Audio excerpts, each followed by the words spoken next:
Do you love life? Hopefully. Because what's not to love? The highs, the lows, the beating heart. Life is exhilarating. There are so many great parts to life. From the meaningful connections that you can create, the experiences you can experience, from the simple pleasures to the most memorable highs of life. Life, Chaim, is the ultimate gift. When you're not building strong relationships, connecting with loved ones, hopefully you're pursuing your hobbies, contributing to something larger, enjoying the beauty of Scandinavia, or the beauty of the Grand Tetons, or Yellowstone, or Yosemite National Park. Life as a youth, as a chap, it's fun. Ice pops, competitive sports, coloring books, hot dogs and hamburgers at the family barbecue with the red and white tablecloth. As a teen, life gets even better. When you get in with the cool kids allowed to sit in the Tati's chair, you learn how to drive. Or maybe even you learn how to fulfill mitzvos properly, earn a salary, maybe even get married, build a relationship, build a bias, Neman be Yisrael, accomplish great goals in business, go on vacation, enjoy a Cuban cigar, sit back, kick it back on the beaches of Acapulco after an incredibly hard-fought Wintersman against Cheskas Abatim, and now enjoying the beaches of Acapulco with a margarita in hand. Life is perfect. Life is a gift. Life, Chaim itself, is what needs to be sustained and protected. Life is the greatest gift that we all currently enjoy. So if you would like to protect your life, maybe even enhance and increase life's fantastic experiences,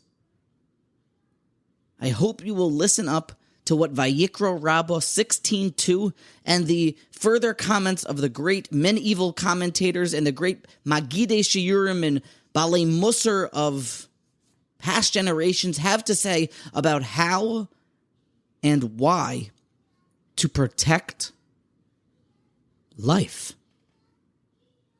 This week is Parshat Tazria Metzorah, and the Midrash tells us about a peddler that is peddling an incredible idea that is the main theme of Parshat Tazria Metzorah. I hope you'll make the connection yourself. The Midrash says as follows. It's world famous. Rabbi Lopiansky quotes in his book, and tremendous Torah scholars throughout all of the throngs and endless encyclopedic Torah libraries, they consistently quote this Midrash to drive their points home. The Midrash says as follows. Miho ish hechofetz chaim, who is the man who desires life? Well, let me tell you a story. Maisa b'roichel echa, there was a story with a peddler. Shaya machzir ba'ayoros shahayu samuchas letzipori.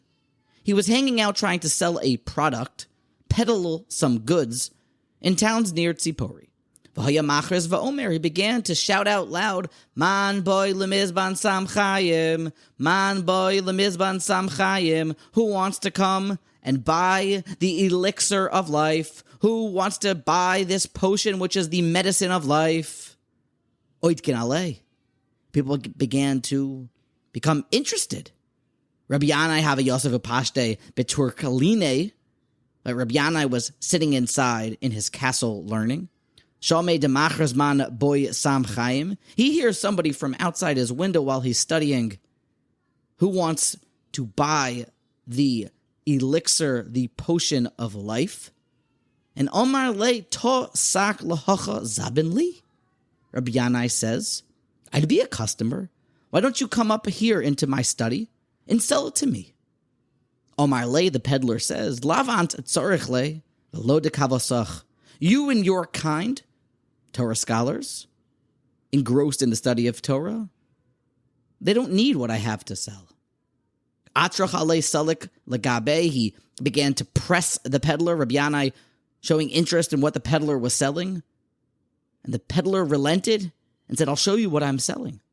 Hotzi lo Sefer Tehillim, he walked towards the Svarim Shrank, pulled out a Psalms, the book of Psalms, Tehillim, off of the shelf. Maybe it was leather bound, maybe the tassel was hanging right down to the perfect page preset. Hera lo pasuk, and the peddler put his finger down onto the page and showed him a verse. Psalms, Tehillim, Lamed Dalid Yud Dalid 34:14. Mi ho'ish hachofetz chaim. Who is the man who desires life? Who is the man who is the life desirer? Maksiv basrei. What does it say immediately after? Continues the peddler. Nitzor l'shoncha meira, sur meira va'aseh tov. Guard your tongue from speaking ill, from speaking wicked talk, and distance yourself. Run away from evil and do good. This is the elixir.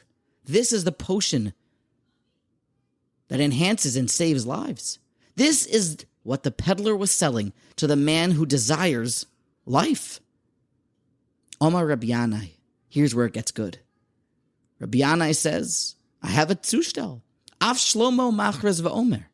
Shlomo HaMelech said something similar in Mishlei Chaf Aleph Chaf Gimel. Shoimer piv u'l'shoinoi, shoimer mitzoris nafsho. Protect your mouth and your tongue, and you protect yourself from pain of the soul, from agmas nefesh, and from stress, worries, and anxiety if you just merely protect your tongue. Omar Rav Yanai, the Midrash concludes, Kol yomai hayisi koirei apasek hazeh. All my life I would read this verse of Netzor l'shein chameros v'asecha midaber mirma. V'lo hayisi yodea heichan hu pashat. I didn't realize just how obvious it is that this is the savior, the enhancer, and the protector for the one who desires life. Ad sheba roichel zeh v'hoidio. Until this peddler came and informed me. Mi hoish hachofetz chaim. And that is what the Torah tells us. Zois tiyeh Torahs HaMetzorah, the Midrash continues. You want to protect life? Well, don't speak lashon hara. Protect your tongue. And, as you well know, that's the topic of our Parshat Tazria Metzorah. The tzaras infliction that comes, the legions that are gross on one's skin from speaking lashon hara. But the Midrash here explains to us what is zois tiyeh Torahs HaMetzorah. It is protect your tongue. Don't get tzaras, but protect your tongue. As the peddler sold it, protect your tongue, not just to not get tzaras, but because that is what guards your life. Rabbi Yanai, who knows Kol HaTorah Kula, who knows this very pasuk and reads it frequently. The Midrash notes that he says, I read the pasuk, but I didn't know just how obvious the savior and protector of life was until the peddler told me and reminded me that life is simple, ladies and gentlemen. To protect your life, to protect the highs of life, and to enhance life, and to guard your life, and to continue to enjoy life, you need not engage in any other exercise other than guarding your tongue, refraining from speaking evil. Mi ho'ish. Who is the person? Hechofetz chaim, that loves life. Nitzor l'shein chameira, usvasecha medaber mirma. This is something that is right beneath our noses, and we are all most definitely guilty of. And who doesn't need the reminder that if you would like to guard your life and enhance it, then just stop talking ill. Listen to this Malbim actually on that pasuk. I'm trying to develop this idea of just how basic and how obvious it is, but it stands right underneath our very noses, that life to be protectant of it. It just requires that we stop spewing lashon hara. The Malbim says that Miha Ish, the life desirer. See, Judaism's different, he says. The Akum, the other nations, Pershu, Umos ha'olam and ha'olam, when they want to become holy, they become pope-like, they become segregated, they lock themselves in a room like a hermit, they do not get married, they do not have steak dinners, they do not enjoy or even take part in the world. But Jews, Avalani, says the Malbim, playing the part of what David HaMelech is saying, Ani elamed, I'll teach you Yiras Hashem. Gam lo ha'ish hachafetz chaim, I'll teach you the way of fearing God to the man who loves life. V'gam lo ha'ish ha'oyev yomim liros tov. He wants to see his life grow over time, and he wants to sit and learn Daf Yomi down in Century Village while enjoying his $5 million 401k. Those yomim toivim, all of that comes, and how can you attain it? Sheyuchal lechayos im yiras Hashem chaye atzlocha hatoiv. All that is asked, loy tevakesh min ha'olam sheyifresh legami min ha'yishuv rak zos tevakesh. Just this is asked of you. Nitzor l'shoincha meira usafosecha medaber mirma. Guard your tongue from evil and guard your lips from deceitful speech. What's included in deceitful speech as we get halachic for a second? The Radak tells us, be careful what you say about others. Be careful not to testify falsely. Be careful not to curse your dad or your mom. Be careful not to curse the president or the king. And be careful not to say God's name in vain. Be careful not to lie with your mouth. But shomer, but protect it. Nitzar, guard it like this. That's the advice for how to live a long and happy, fruitful, upper-class life for a long, long time. It is that simple. This isn't new.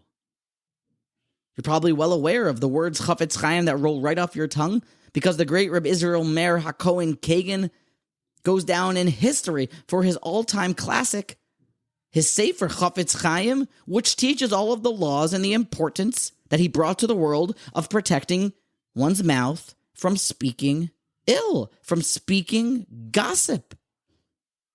That is it. My point in this podcast is not to tell you just how large of an investment one needs to make to be told by Tehillim that one will live or be considered one who loves life, a desirer of more life. But rather, I come here carrying a message, peddling a message of the peddler, of how simple it is, of how we just need to be reminded of that if you love life and like to live a life of Yiras Shamayim, remind yourself today that you need not do anything else other than stop gossiping about how much cholent your neighbor eats, to stop speaking immoral concepts with your one friend that allows you to vent to him. I come here trying to bring the words of the Malbim and the words of Radak that stop saying, oh my G-D, and instead say, oh my gosh. And you are considered a Chafetz Chaim, a desirer of life. And now it's interesting. My brain made the connection that we find uniquely connected, very directly connected, between a happy life and the tongue of a man. In many cases, not just here, that protection of the tongue leads towards a protection and a desirer status of life. But Pirkei Avos, Perek Aleph, Halacha Yod Zayin, Shimon, his son, Beno Omer, Kol Yomai Gadalti Ben HaChachamim, I grew up amongst the sages, Valo Matzosi Laguf Tov Elo Shtika. Silence is what I found to be good.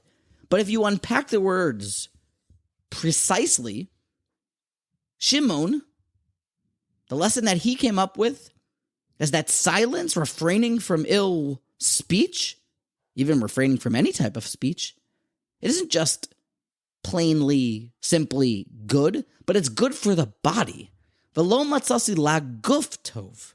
I never found anything more healthy, more robust, more encouraging and health protecting for the body, more than silence. Silence, holding and guarding the tongue, is synonymous with enhancing and protecting goodness in life and the body in the most physical and on the beaches of Acapulco style that you can imagine. This is one of the most important lessons of Tazria Metzorah.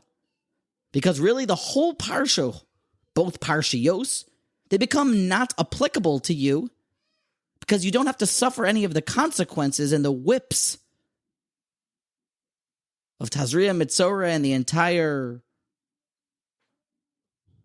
process, the procedure of one who did speak Lashon Hara. You don't have to go through it. You don't have to call the Kohen to your house to check out the legions on your wall because you don't have them, because you've protected, you've Nitzar L'Shain Chamera. And now I'd like to get granular, linear, pragmatic, realistic, hands-on as to how we can go about protecting our mouths. We do spend much of our day talking. We are considered medabrim, people that are classified as people by those that speak. Speech is what is part and parcel to us being people.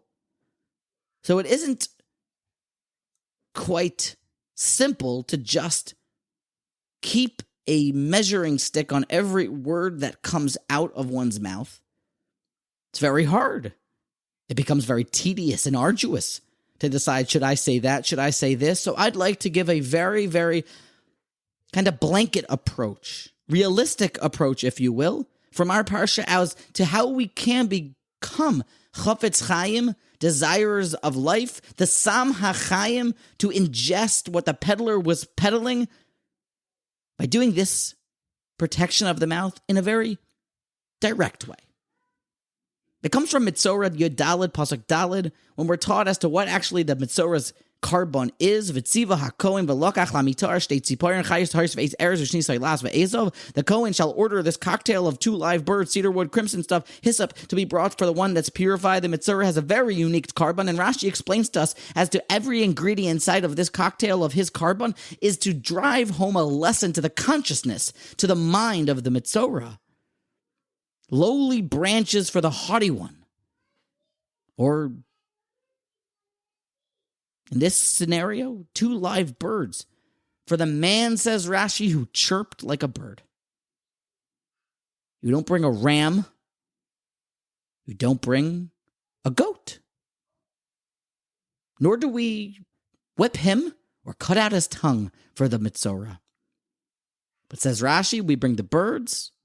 Lefisha hanegoyin boyin al lashon hara. Your gross skin affliction, it came for bad speech. Shehu, that bad speech is, maisa pitpute dvarim, an action of tweeting words, spitting words, rambling on aimlessly. Lafikach es kukula ta'arosot tziporim. Therefore, you bring birds because birds are constantly chirping. Shemefatfet fin tamid b'tziftzuf kol. Gemara and Erechin, birds are constantly chirp, chirp, chirp, chirp, chirp, constantly rambling on, mindlessly just making noise with their mouth, with a bunch of phrases, an endless hogwash and rigmarole. And you engaged in that, so bring your bird. Rabbi Yerucham points out that Chazal get down to the very essence of the sin. It's not that you spoke Lashon Hara, but Chazal want you to internalize the lesson of that you talk too much. You chirp too much. You mindlessly speak too much. The carbon is not something about the godless, the greatness of speech and the anti-approach to ill tongue, but rather, Maisa pitpute devarim is what the Metzorah is shown. He's given a lesson, a lecture, a discourse on you talk too much. you mindlessly chatter and hock too much. Would you put a sock in it? That is why the leprosy came, and that mi'ut sicha, the curtailing of so much talk, is what Chazal want the mensch to see. And I'd like to posit that that's an easier approach to take to protecting and loving and desiring life. Not weighing every word that comes out of our mouth, that can be much, but to frankly and directly stop speaking so much.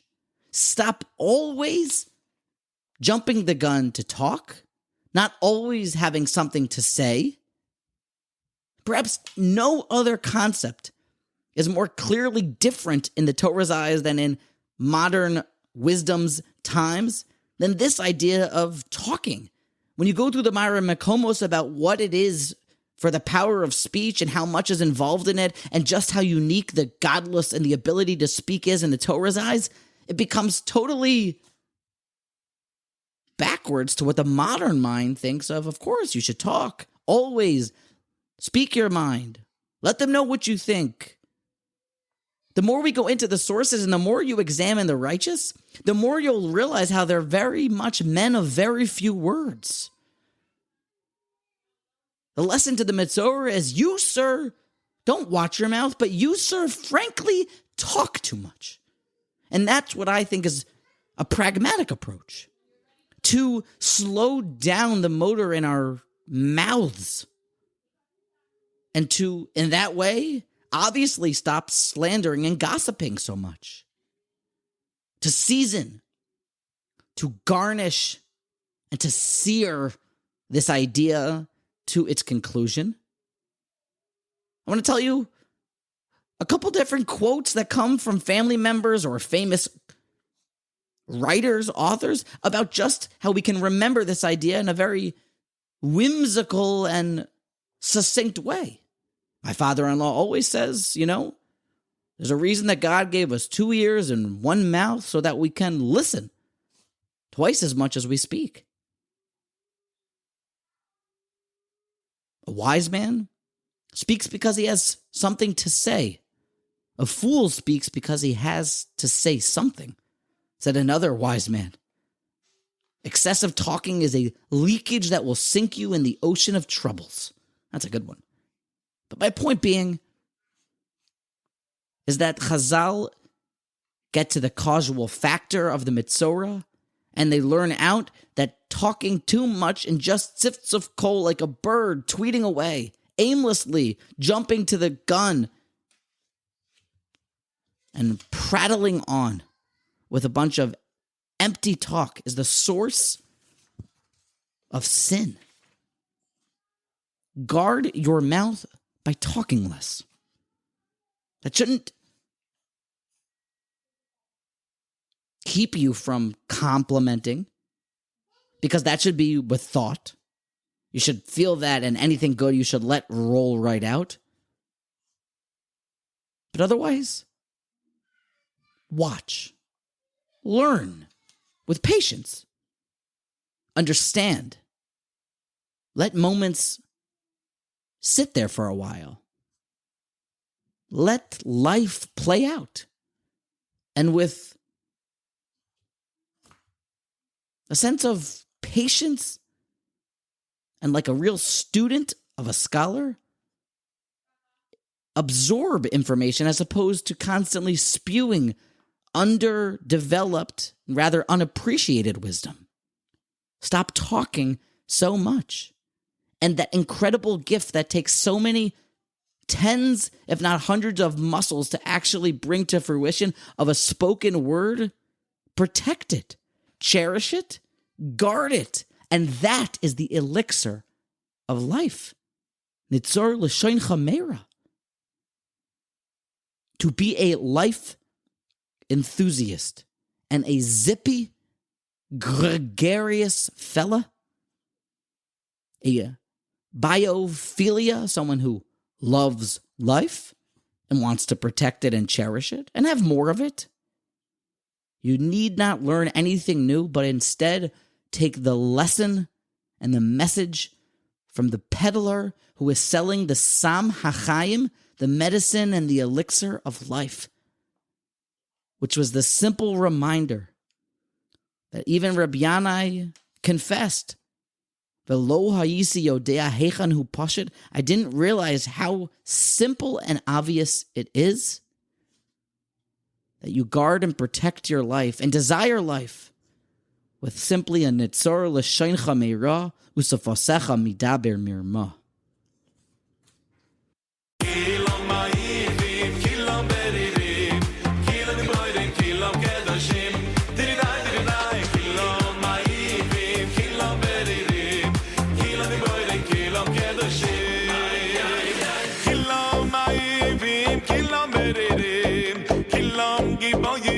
Kilam kedoshim